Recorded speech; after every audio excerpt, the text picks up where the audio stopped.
Good night படம் வந்து நம்ம எல்லாருமே பார்த்துருப்போம் மேம். ஸோ வந்து அதில் வந்துட்டு மணிகண்டனுக்கு வந்து என்ன பண்ணாலும் தூக்கம் வராது. அவரும் என்னென்னமோ பண்ணுவார், டெய்லி இது பண்ணணும் அப்படின்னு சொல்லிட்டு என்னென்னமோ கஷாயம்லாம் வச்சு குடிப்பார். ஆனாலும் கடைசி வரைக்கும் அந்த படத்தில் வந்து அவருக்கு சரியாகாது. அந்த மாதிரி பேஷண்ட்ஸ்லாம் உண்மையாக இருக்காங்க. எஸ், இது வந்து இந்த மாதிரி நிறைய ஒரு சிலருக்கு இந்த மாதிரி கம்ப்ளைண்ட்ஸோட வருவாங்க. அவங்களுக்கு என்ன ரீசன் பார்த்தோன்னா, ஃபுல் பாடி டீடாக்ஸ் ஆகாததுனால தான். உடம்புல வந்து டைஜஷன் ப்ராசஸ் சரியாக இருக்காது, பாடியில் கிளென்சிங் ப்ராசஸ் சரியாக நடக்காது, கான்ஸ்டிபேஷன் மாதிரி இஷ்யூஸ் இருக்கும். இந்த மாதிரி இருக்கிறது எல்லாமே சேர்ந்து அவங்களுக்கு எல்லாமே நைட் டைமில் வந்து ஸ்லீப் டிஸ்டர்பன்ஸ் கொடுக்கும். ஸோ நம்ம பாடி கிளென்சிங் ப்ராசஸை கரெக்டாக ஃபாலோ பண்ணணும். கரெக்டாக எண்ணெய் தேய்ச்சி குளிக்கிறது, ஆயில் பாத் எடுக்கிறது, வீக்லி ட்வைஸ் எண்ணெய் தேய்ச்சி குளிக்கிறது, நல்லெண்ணெய் ஒரு மெடிக்கேட்டட் எனி, இது இப்போ சைனஸ்லாம் இருக்குன்னா அதுக்கேற்ற மாதிரி மெடிக்கேட்டட் ஆயில்ஸ் இருக்குது.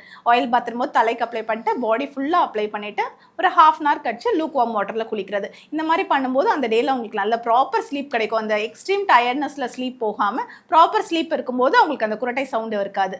தென் வந்து கிளென்ஸ் பண்ணுறது, பாடி கிளென்சிங் சொன்னோம் இல்லையா, ஒரு 6 months ஒன்ஸ் வந்து நமக்கு டயரியாக்கு மெடிசன் எடுக்கிறது, இதெல்லாம் வந்து வயிறை க்ளீன் பண்ணுறது.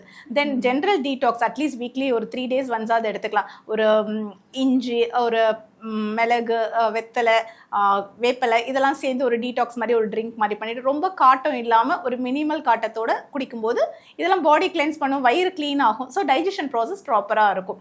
இதனால் நமக்கு அந்த குரட்டை சவுண்டும் கம்மியாகும்.